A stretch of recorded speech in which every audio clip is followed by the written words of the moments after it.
Hi friends, നിങ്ങൾക്കെല്ലാവർക്കും ഞങ്ങളുടെ VN വ്ളോഗ്സിൻ്റെ പുതിയൊരു വീഡിയോയിലേക്ക് സ്വാഗതം. നമ്മുടെ ഇന്നത്തെ യാത്ര എന്ന് പറയുന്നത് അതിരപ്പള്ളിയിലേക്കാണ് കേട്ടോ. അങ്ങനെ രാവിലെ ഉണർന്നപ്പോൾ തന്നെ അതിഗംഭീരമായ മഴ. അപ്പോഴാണ് എനിക്കൊരു ട്രിപ്പ് പോയാലോ എന്നൊരു ആലോചന വന്നത്. അപ്പോൾ അങ്ങനെ ഇരിക്കെ മഴ ആസ്വദിക്കാനൊക്കെ പറ്റിയ നല്ലൊരു ഫോറസ്റ്റ് റൈഡ് ആണ് അതിരപ്പള്ളി മലക്കപ്പാറ റൂട്ട്. എൻ്റെ വീടിൻ്റെ അവിടെ നിന്നും ഏകദേശം ഒരു 50 കിലോമീറ്ററോളം ദൂരമുണ്ട് അതിരപ്പള്ളിയിലേക്ക് കേട്ടോ. അങ്ങനെയാണ് ഞാൻ ഈ ട്രിപ്പ് പ്ലാൻ ചെയ്യുന്നത്. അപ്പോൾ നമ്മളിന്ന് അതിരപ്പള്ളി പോയിട്ട് വെള്ളച്ചാട്ടോ അങ്ങനെ ഒന്നും നമ്മളിന്ന് കാണുന്നില്ല. പിന്നെ മാത്രമല്ല, മഴ തുടങ്ങിയിട്ടേ ഉള്ളൂ.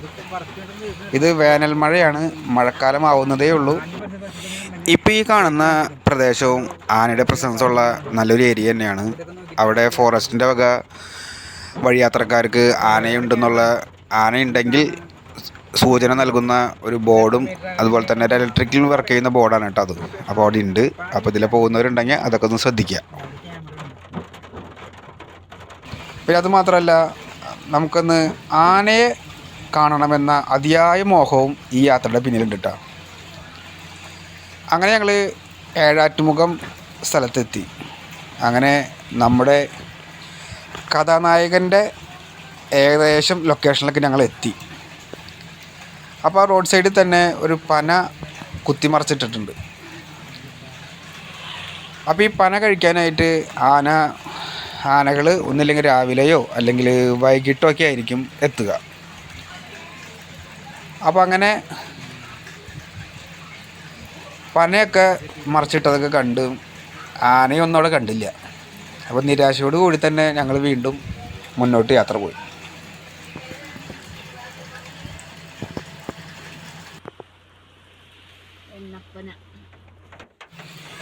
അങ്ങനെ ഞങ്ങൾ ആനയെ കാണാൻ വേണ്ടി കാലടി പ്ലാന്റേഷൻ എന്ന് പറഞ്ഞ സ്ഥലത്തേക്കാണ് നമ്മളിപ്പോൾ പോയിക്കൊണ്ടിരിക്കുന്നത്.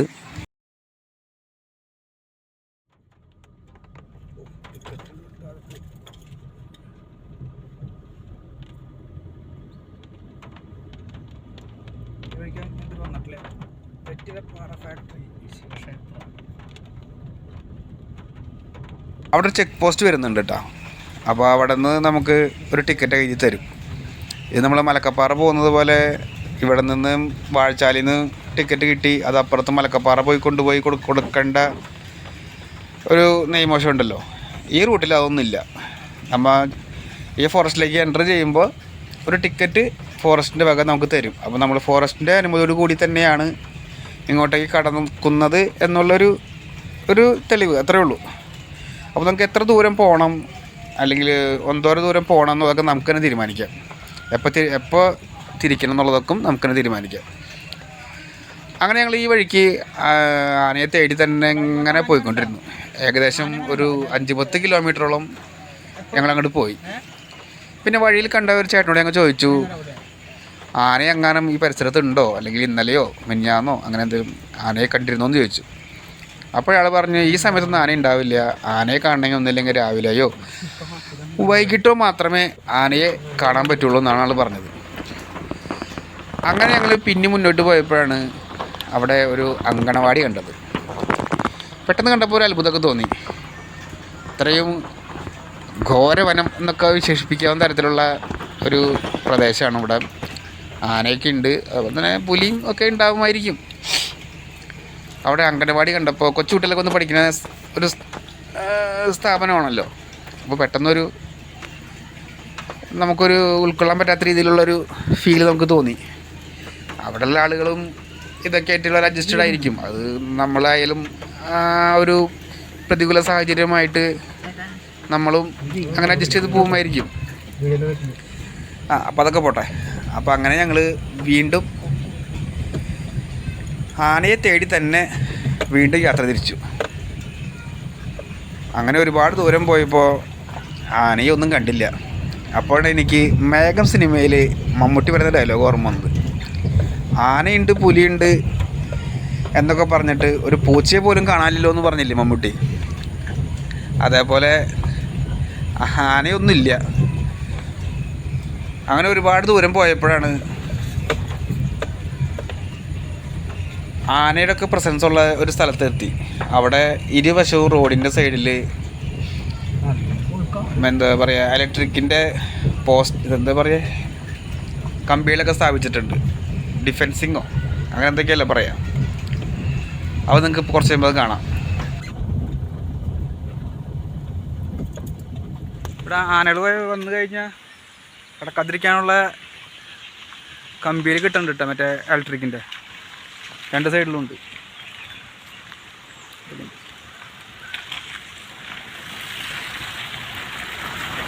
ആ സമയം എൻ്റെ സൈഡിലോട്ട് പോയ ആ റിറ്റ്സ് കാറിലുള്ള കുറച്ച് ആൾക്കാർ ഗൈസ് എന്ന് പറഞ്ഞ് പോകുന്നുണ്ടായിരുന്നു.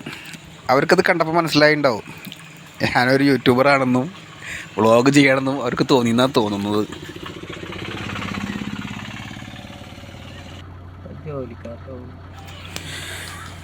പിന്നീട് ഞങ്ങൾ കണ്ടത് ഒരു കൂട്ടം പശുക്കൾ നിന്ന് കാട്ടിൽ നിന്ന് പുല്ല് തിന്നുന്നതാണ് കണ്ടത്.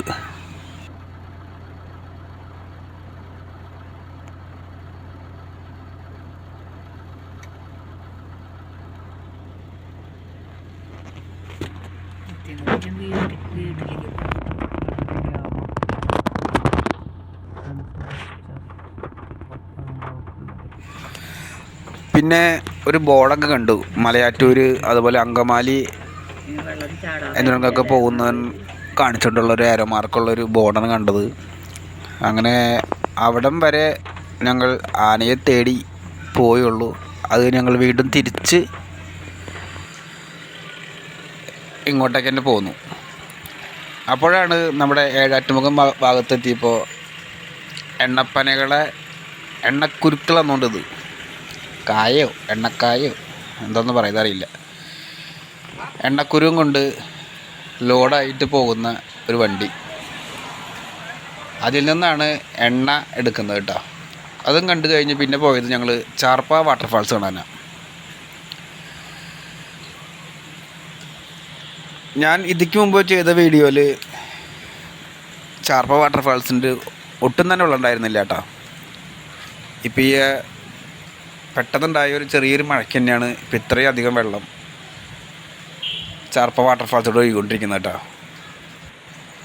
അങ്ങനെ നല്ല മഴ ശക്തിയായി പെയ്യുന്ന സമയം അല്ലെങ്കിൽ ആ ഒരു സമയമാകുമ്പോഴേക്കും ഈ ചാർപ്പ വാട്ടർഫാൾസിൻ്റെ വെള്ളം റോട്ടിലേക്ക് തെറിക്കും. അത്ര ശക്തിയിൽ ഈ ചാർപ്പ വാട്ടർഫാൾസിലൂടെ വെള്ളം ഒഴുകുണ്ടാകും. പിന്നെ ഈ ചാർപ്പ വാട്ടർഫാൾസിൻ്റെ ഫ്രണ്ടിൽ തന്നെയായിട്ട് വലിയൊരു ആർച്ച് പുതിയതായിട്ട് നിർമ്മിക്കുന്നുണ്ട്. അത് ആളുകൾക്ക് നിന്ന് കാണാനുള്ള സൗകര്യത്തിനാണെന്നാണ് തോന്നുന്നത്. അപ്പോൾ അതിൻ്റെ പണിയൊക്കെ പുരോഗമിച്ചുകൊണ്ടിരിക്കുന്നുള്ളൂ.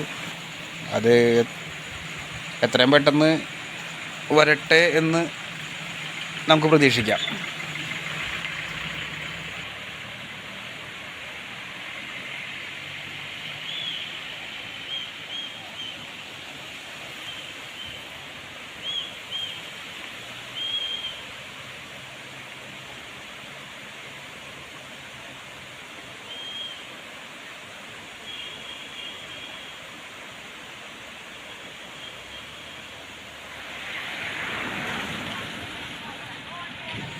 അങ്ങനെ ഞങ്ങൾ വീണ്ടും യാത്ര തുടർന്ന് വാഴച്ചാൽ വാട്ടർഫാൾസിൻ്റെ എൻട്രൻസിലെത്തി.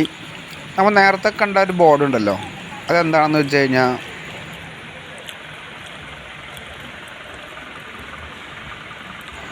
ബൈക്ക് റൈഡേഴ്സിനുള്ള എന്താ പറയുക, ഒരു നിർദ്ദേശം കാണിക്കുന്ന ഒരു ബോർഡാണ്. അതായത് ശബ്ദം കൂടുതലുള്ള സൈലൻസറൊക്കെ ഫിറ്റ് ചെയ്തുകൊണ്ട് കാട്ടിലേക്ക് പ്രവേശിക്കരുത്. പ്രവേശിച്ചു കഴിഞ്ഞാൽ മൃഗങ്ങൾക്ക് അവർ അക്രമാസക്തരാകും എന്ന് കാണിച്ചുകൊണ്ടുള്ളൊരു ബോർഡാണ് കേട്ടോ അത്. അപ്പോൾ ബൈക്കിനൊക്കെ വരുന്നവർ അത്തരം സൈലൻസറുകളോ അല്ലെങ്കിൽ ശബ്ദം കൂടിയ വാഹനങ്ങൾക്കുമായിട്ട് വന്നു കഴിഞ്ഞാൽ ഫോറസ്റ്റ് ഉദ്യോഗസ്ഥർ അങ്ങോട്ടേക്ക് കടത്തിവിടാനുള്ള സാധ്യത വളരെയധികം കുറവാണ്. അപ്പോൾ അതുകൊണ്ട് ആരും അങ്ങനെയൊന്നും ഇത്രയും ദൂരമോ അല്ലെങ്കിലൊന്നും വരാൻ ശ്രമിക്കണ്ട. അപ്പോൾ അത് കാണിച്ചിട്ടുള്ളൊരു ബോർഡാണ് കേട്ടോ അത്. അങ്ങനെ ഇവിടെ വന്ന് നിന്ന് ഏകദേശം ഒരു അരമണിക്കൂറോളം വന്ന് റെസ്റ്റ് എടുത്തു. അങ്ങനെ പെട്ടെന്നാണ് എനിക്കൊരു ചിന്ത തോന്നിയത്. നമ്മൾ നേരത്തെ കണ്ട ആ പന കുത്തിമറിച്ചിട്ടുണ്ടായിരുന്നില്ലേ, അത് കഴിക്കാനായിട്ട് ആനകൾ വരുന്ന സമയം ഏകദേശം സന്ധ്യയാണെന്നാണ് പറഞ്ഞത്. വൈകിട്ട് എത്തും എന്നാണ് അവിടെ ആൾക്കാർ പറഞ്ഞു കേട്ടത്. അപ്പോൾ ആ പനയുള്ള സ്ഥലത്തെത്തി കുറച്ച് നേരം വെയിറ്റ് ചെയ്യാം എന്ന് കണക്കാക്കി അവിടെ നിന്നും പെട്ടെന്ന് തന്നെ മടങ്ങി തിരിച്ചു പോന്നു. ഞങ്ങളുടെ അല്ലെങ്കിൽ എൻ്റെ കണക്കുകൂട്ടലുകൾ തെറ്റിയില്ല. ആ കാലത്ത് പോകുമ്പോൾ കണ്ട ആ പന കുത്തിമറിച്ചിട്ടത് വൈകുന്നേരമായതോടുകൂടി ആനകൾ വന്ന്, ആനകളില്ല, ഒരാനയുള്ളൂ. കൂട്ടാനകൾ എവിടെയെങ്കിലും പരിസരത്ത് മാറി നിൽക്കുന്നുണ്ടാവാം, അല്ലെങ്കിൽ അങ്ങനെ എൻ്റെ കണക്കൂട്ടലുകളൊക്കെ ശരിയായി. ആ വൈകിട്ടോടുകൂടി ആന വന്ന് പട്ട കഴിക്കുകയാണ്. അപ്പോൾ അവിടെ ഫോറസ്റ്റിൻ്റെ ജീപ്പുണ്ട്, ഫോറസ്റ്റുകാരുണ്ട്, അതുപോലെ തന്നെ കുറച്ച് വണ്ടികളൊക്കെ കിടക്കുന്നുണ്ട്. അപ്പോൾ ആനയെ കാണണമെന്ന് ആഗ്രഹമുള്ള ആൾക്കാർ വരികയാണെങ്കിൽ, ഞാൻ ആനയെ കണ്ടതുകൊണ്ടാണ് ഞാനിത് പറയുന്നത് കേട്ടോ. പിന്നെ എനിക്ക് തോന്നുന്നത് അങ്ങനെയാണ്. നമ്മൾ പോകുന്ന വഴിയിൽ ഇതുപോലെ പന കുത്തിമറിച്ചിട്ടുണ്ടോ എന്നൊക്കെ ശ്രദ്ധിക്കുക. അപ്പോൾ പന ഇട്ടത് അധികം പഴക്കമില്ലാത്ത പനയാണോ എന്ന് ശ്രദ്ധിക്കുക. അങ്ങനെയാണെങ്കിൽ തീർച്ചയായും ആ പന കഴിക്കാൻ വേണ്ടി ആന അന്ന് വൈകിട്ടോ അല്ലെങ്കിൽ പിറ്റേ ദിവസം രാവിലെയോ ആന എത്തിയിരിക്കും. കാരണം ഒരു ദിവസം കൊണ്ടൊന്നും അവർക്ക് പന കുത്തിമറിച്ചിട്ട് മുഴുവനായിട്ട് കഴിച്ച് പോകാൻ പറ്റില്ല. അപ്പോഴേക്കും ആളുകളുടെ ബഹളവും അതുപോലെ തന്നെ വേറെ ആനകളൊക്കെ വന്ന് അങ്ങനെ അവർക്ക് ബുദ്ധിമുട്ടുള്ളതുകൊണ്ട് അവർ കുറച്ച് നേരം അത് കഴിച്ച് അവർ മടങ്ങിപ്പോയി. വീണ്ടും പിറ്റേ ദിവസം ആ സ്ഥലം തന്നെ തിരഞ്ഞു പിടിച്ച് വന്ന് അവർ വീണ്ടും വന്ന് പന വന്ന് കഴിക്കും. അപ്പോൾ അതൊരു ടിപ്പാണ് കേട്ടോ അത്. അപ്പോൾ അങ്ങനെയുള്ളവർക്ക് ഇങ്ങനെ നമുക്കൊന്നും കാടിൻ്റെ ഉള്ളിലേക്ക് കയറാനോ അല്ലെങ്കിൽ പ്ലാന്റേഷൻ്റെ അകത്തേക്ക് കയറാനോ പെർമിഷനൊന്നുമില്ല. അപ്പോൾ നമ്മളിങ്ങനെ പോകുന്ന വഴിക്ക് പനകൾ അങ്ങനെ റോഡ് സൈഡിൽ അധികം പഴക്കമില്ലാത്ത, അതായത് തട്ടിയിട്ടിട്ട് അധികം ദിവസമാവാത്ത അല്ലെങ്കിൽ പച്ചപ്പ് വിട്ടിട്ടില്ലാത്ത പനയാണെന്നുണ്ടെങ്കിൽ നമ്മൾ അവിടെ വന്ന് വെയിറ്റ് ചെയ്ത് കഴിഞ്ഞാൽ തീർച്ചയായും നമുക്ക് ആനയെ കാണാൻ സാധിക്കും. അത് ഒന്നില്ലെങ്കിൽ അതിരാവിലെ ആയിരിക്കണം, അല്ലെങ്കിൽ വൈകിട്ടായിരിക്കണം. അങ്ങനെ ആനയെ കാണണമെന്ന മോഹവുമായി ചെന്ന് പെട്ടത് ഏഴാറ്റുമുഖത്ത് തന്നെയാണ് കേട്ടോ. ഇത്രയും ഉൾക്കാട്ടിലൊക്കെ കയറി നിരങ്ങി നടന്നിട്ടും ആനയെ കണ്ടില്ലെന്ന് മാത്രമല്ല, ഒരു ആനപ്പിണ്ടം പോലും ഉണ്ടായിരുന്നില്ല അവിടെ ഒന്നും. അങ്ങനെ പ്രതീക്ഷിക്കാത്ത സ്ഥലത്താണ്, പ്രതീക്ഷിക്കാത്തതെന്നല്ല, ഉൾക്കാട്ടിലല്ല, ആൾ സഞ്ചാരമുള്ള നമ്മുടെ റോഡ് സൈഡിൽ തന്നെയാണ് അങ്ങനെ ഞങ്ങൾ ആനയെ കണ്ടത്. ആനയെ കണ്ടിട്ട് കൊതി തീരുന്നില്ല. ഒരുപാട് നേരം ആനയെ കണ്ട് നിന്നു. ഏകദേശം ഒരു 15-20 മിനിറ്റോളം ആനയെ നോക്കി തന്നെ നിന്നു. അങ്ങനെ ഏറ്റവും അവസാനവും അവിടെ നിന്ന് പോയത് ഞാനും എൻ്റെ ഫാമിലിയും തന്നെയാണ് കേട്ടോ. ആ ആനകൾ കൂടുതലായിട്ടും കഴിക്കുന്നത് ആ ഓലയല്ല കേട്ടോ. അവർക്ക് പനയുടെ തടിയാണ്, അല്ലെങ്കിൽ അതിൻ്റെ പനയുടെ ചോറുണ്ടല്ലോ, അതാണ് അവർ ചവിട്ടിയും കുത്തിയും പൊളിച്ചൊക്കെ കഴിക്കുന്നത്. അവർക്ക് ഓലയേക്കാൾ കൂടുതൽ ഇഷ്ടം ആ തടി കഴിക്കാനാണ്. അതിനു വേണ്ടിയാണ് അവർ ഈ മരം തന്നെ, അല്ലെങ്കിൽ എണ്ണപ്പന തന്നെ കുത്തിമറിക്കുന്നത്. ഞാൻ കരുതിയിരുന്നത് അവർക്ക് ഓലയായിരിക്കും ഏറ്റവും ഇഷ്ടമെന്നാണ്. പക്ഷേ ആ പനയിൽ ഓല അങ്ങനെ തന്നെ കിടക്കുന്നുണ്ട്. പക്ഷേ ആ തടി ആന ചവിട്ടി പൊളിച്ച് അത് വളരെ സ്വാദിഷ്ടമായിട്ട് കഴിക്കുകയാണ്. അങ്ങനെ രംഗചേട്ടൻ ആനയെ കാണിച്ചു തരും എന്ന് പറഞ്ഞാൽ ആനയെ കാണിച്ചു തന്നിരിക്കും. ഈ ഒരു മൂവ്മെൻറ്റിന് വേണ്ടി അതിരപ്പള്ളി വനമേഖലയിലൂടെ അലയുകയായിരുന്നു സുഹൃത്തുക്കളെ, അലയുകയായിരുന്നു.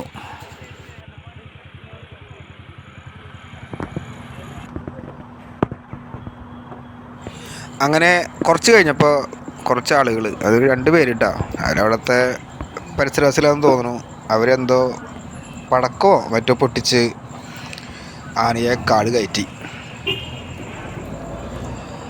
അങ്ങനെ ആനയെ കാണണമെന്ന മോഹവുമായി അതിരപ്പള്ളിയിലേക്ക് പുറപ്പെട്ട എനിക്ക് ആനയെ ഒരുപാട് നേരം കാണാൻ സാധിച്ചു. അങ്ങനെ എൻ്റെ വീഡിയോയിലൂടെ ആനയെ കണ്ട നിങ്ങളും ഹാപ്പി ആയി എന്ന് ഞാൻ വിചാരിക്കുന്നു. അപ്പോൾ ഇതുപോലുള്ള വീഡിയോകൾക്കായി എൻ്റെ ചാനൽ സബ്സ്ക്രൈബ് ചെയ്യുക, സപ്പോർട്ട് ചെയ്യുക. Thank you.